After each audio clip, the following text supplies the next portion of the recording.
For someone who's just been told that they're a suspect for murder, you're not overly surprised.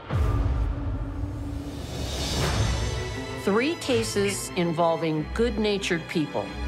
He was very vulnerable and naive, so she just took advantage. Who put their trust in the wrong person. I was too young. I was too young. And fall prey to a born hunter. No remorse, no emotions, no feelings, nothing.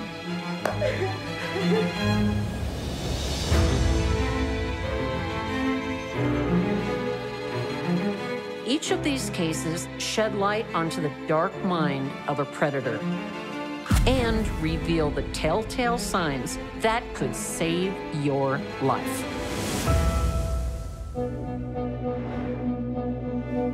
As a former FBI profiler, I'm often asked, can you spot a killer?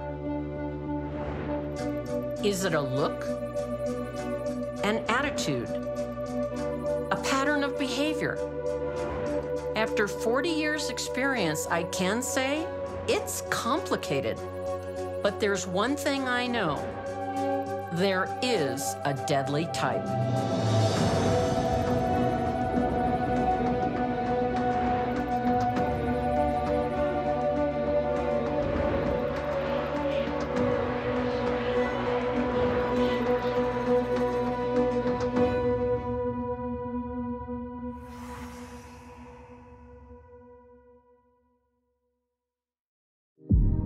In Kingsland, Texas, 2011, 20-year-old Joe Hernandez takes his first tentative steps into the world of romance. He was very vulnerable and naive because he didn't have a girlfriend at school.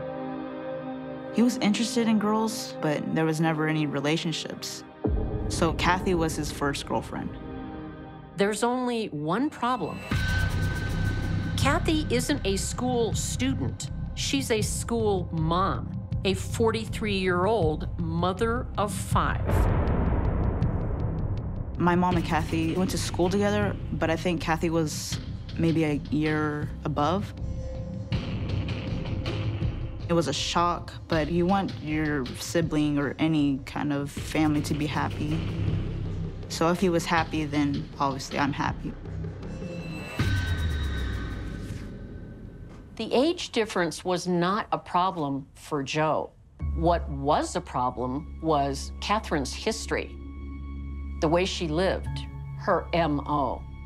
One thing about predators, they usually have an agenda. Catherine had a long-standing habit of dating men, getting pregnant, having the baby, and then going back on them for child support. She did it 4 times. This is how she supported herself. Joe found himself in a predator's trap. My parents didn't approve of it, but I mean, they really couldn't do anything about it. It was his choice.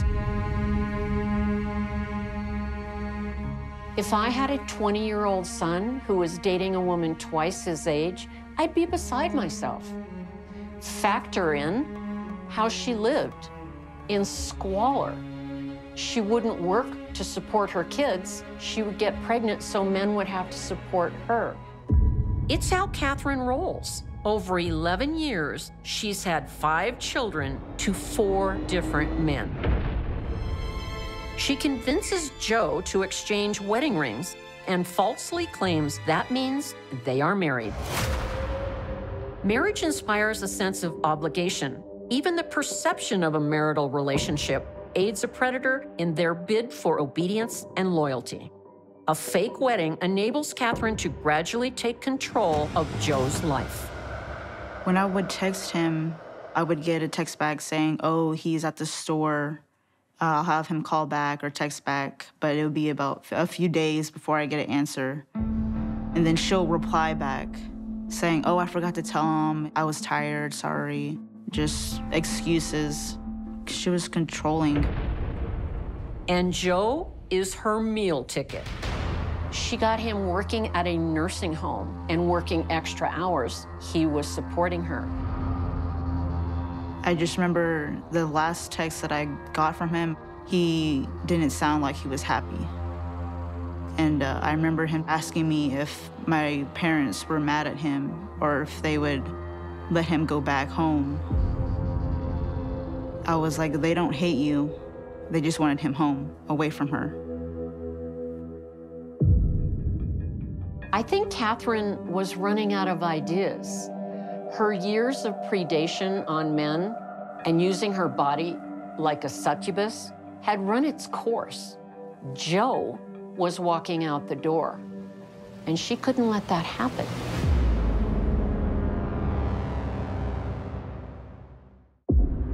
If you have control over somebody, you're gonna react big.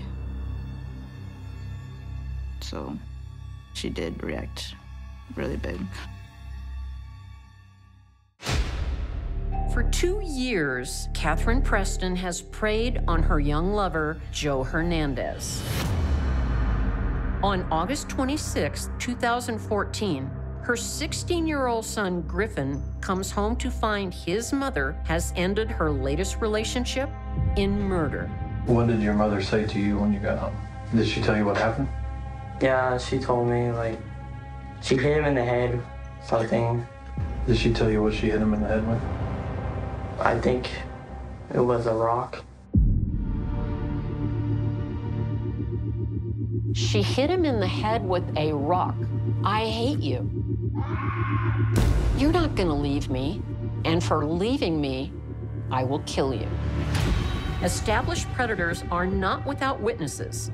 Catherine's manipulative behavior towards men is so consistent and so brazen, she asks her own son to help her dispose of the body. Instead, he reveals the gritty details to the police. Did she say anything to you about Dispose of the body or what she was going to do? Yes. She set him on fire to cremate him. She tried pretty much covering it up by setting him on fire, and then she had called the fire department. She pretty much turned herself in. Plano County 911, the address of your emergency. I think I need some help. Okay, what? Got a fire going? You have a fire going? Yeah. And what kind of fire? Well, Is it in your house or outside or? house. What kind of fire is it, ma'am? Ma'am? Hello? I don't know how to answer that. I was working, and my mom had called, and she said, "It's your brother. She killed him." And I was like, what? And I remember just having like an anxiety attack. In 2016, Catherine Preston is convicted of murder and sentenced to 45 years in prison. He thought that he was gonna come home, but he didn't.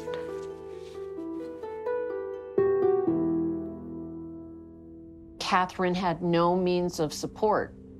It never occurred to her, apparently, to get a job.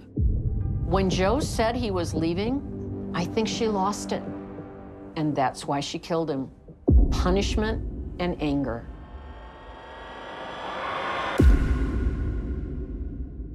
Predators come in all types. For Cindy White, it was the kindest couple in the world, or so she thought. Some people came into your life. Yes. Tell me about that. Who was it? It was Charlie and Carol Roberson. I met them on my paper route. I used to stop by and play with the kids.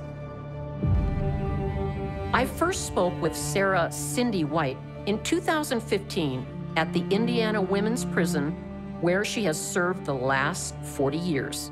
Cindy's an orphan, but for years before her father died, he sexually abused her. At 17, she takes a job as a nanny with the Robersons, hoping for a brighter future.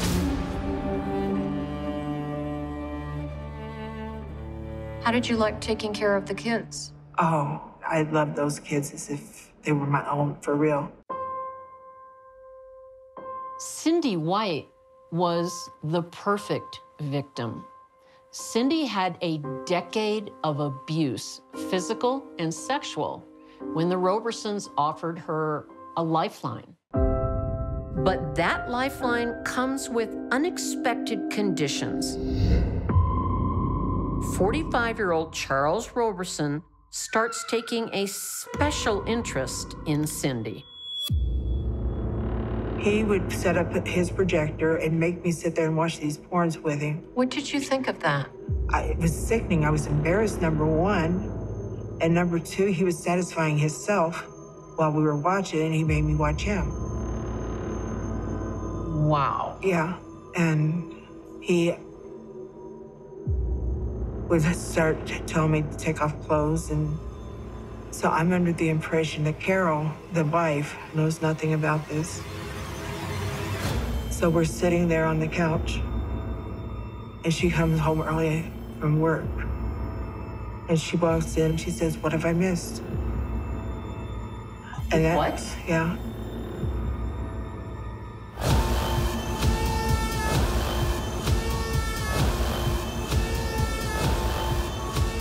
So she was a willing participant, not a jealous wife. Right.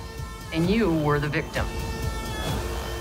I was an unwilling participant. Predators look for the most vulnerable among us. 18-year-old Cindy White had no one looking out for her. And this couple takes full advantage. Charlie and his wife Carol were sexually abusing Cindy. People would come in. Yeah, a couple of men. I didn't know who they were or anything like that, but they were there and they would, like, get off, especially when I was having sex with an animal. Charlie made you have sex with an animal? A dog.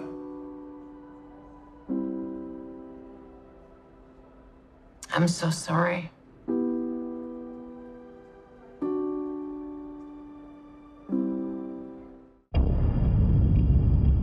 In the grip of a predator, a victim has two choices: fight or flight.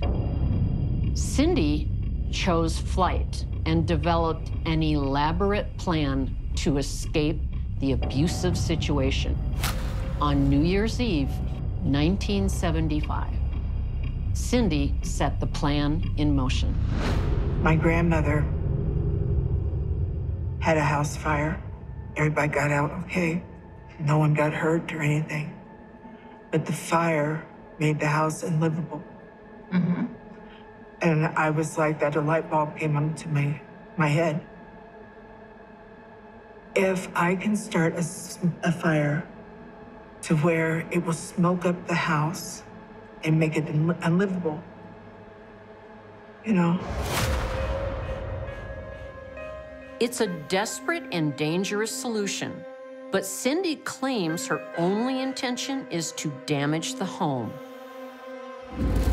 But the fire takes hold. It went up so fast. I ran to their bedroom and they were still awake, and I said, "My God, the house is on fire. Come help me get the kids out." I try opening the window and it won't open.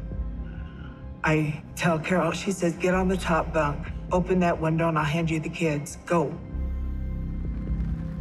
I got up there to go open the window. Next thing I remember is I'm laying on the ground. I'm totally confused. I don't know what's happening. I'm like, oh my God, this is a nightmare. Cindy falls from the window and survives. The Robersons and their 4 children perished in the flames. And I kept trying to get back in that house. I kept trying and trying and trying. Neighbors pulled me back. So eventually, they wouldn't let me go, but I stood there watching them burn.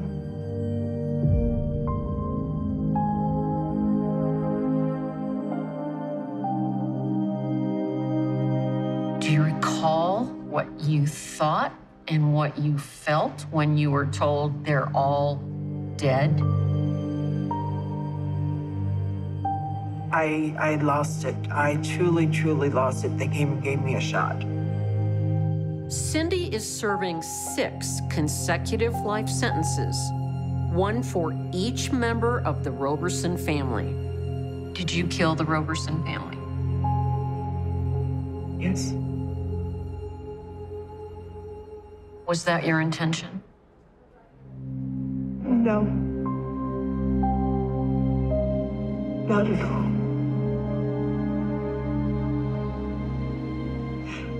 No one was supposed to have died that night.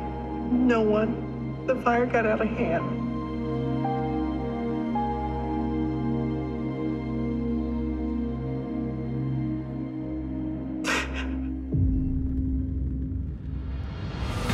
Predators like the Robersons don't go after just anyone. They look for the weak and isolated. Angelica Gavari was looking for a big payday. When Angelica chose Vonnae McGlynn, she stalked her like a gazelle.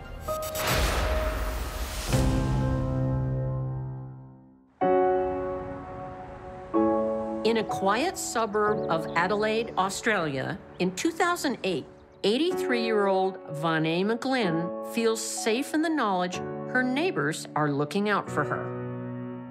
We'd call across the street and often I'd go over and talk to her and we'd talk about the plants, in so much as how we're going to keep them alive during summer. And the neighbours, you know, people all knew each other in the street. So it was, in those days, safe and quiet. But one neighbour has a more sinister interest in Vonnae. We haven't heard from Vonnae at all. We just can't find it.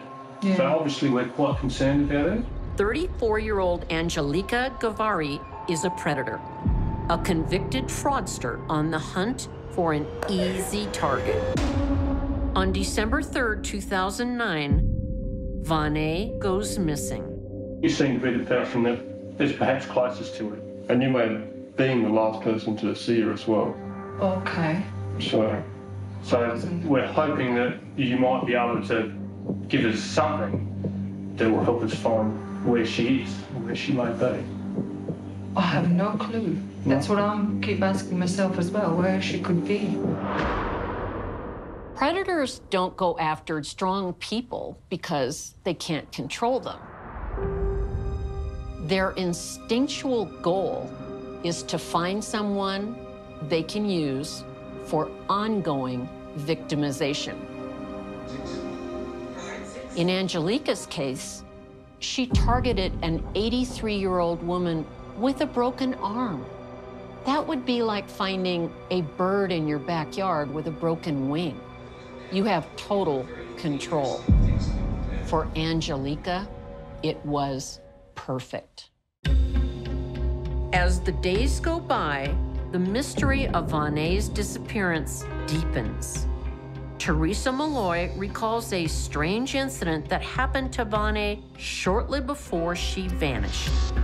I received a phone call from Vonnae and she was very upset and she said, something terrible's happened to me. I just want to talk to you about it. I've had this woman banging on my front door and I opened the door and she said, I want to be your carer. I can come and live here and you can pay me. She went round to the back of my house and she banged on all my doors and all my windows. Vonnae's visitor is 34-year-old mother of 2, Angelica Gavari. She already has a record for petty fraud. And this time, Angelica is looking for a bigger payday. She sets her sights on Vonnae's house and everything in it. I had a cold shiver going up my back as well, thinking how terrible. I didn't know then what was to happen very shortly thereafter. Vonnae declined Angelica's aggressive offer. Just days later, Vonnae is reported missing. The last person to have seen her is Angelica. Did she say when she was going away? Well, that's the funny thing, she didn't. She didn't tell you when? Yeah. Did she say where she was going?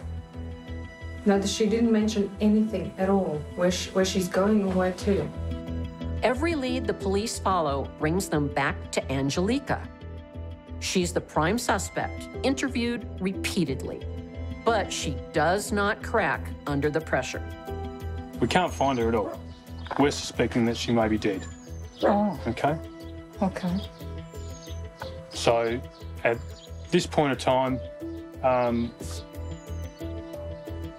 you are the only person that we have connected to her, okay? Mm-hmm. When Angelica was being interrogated by the police, she seemed cool, calm, and collected. For someone who's just been told that they're a suspect for murder, you're not overly surprised. She never even offered an explanation of, or a defense, or a denial. I didn't do it. Let me go. You have no proof. Unless there's anything you can come up with at all? No. No. What I see is a woman who may be in shock that the police were onto her. Because Angelica believes she has committed the perfect crime. Vonne had been to the shops. Angelica climbed into the ceiling and waited for Vonne. She used the statue to hit my friend over the head.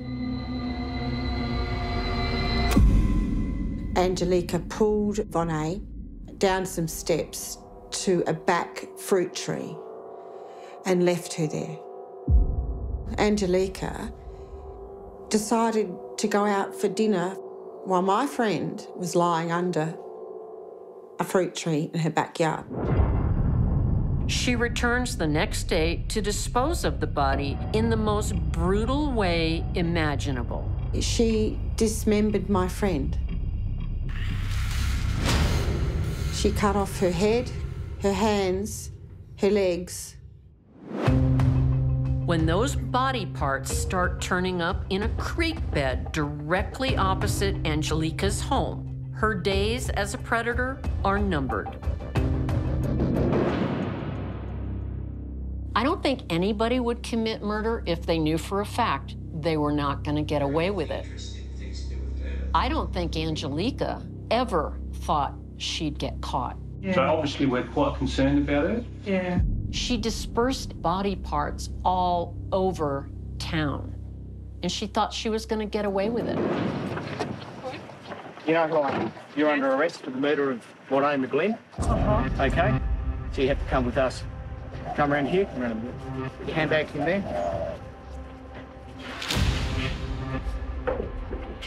In 2011, Angelica Gavari is found guilty of first-degree murder and sentenced to 32 years. Not all predators are killers, but all of them are calculating. They hide in plain sight, camouflaged by their ordinariness. But you can't see what's going on in their head. This makes them one of the more difficult, deadly types to spot. But one thing is for sure, wherever you find the vulnerable, you will find a predator.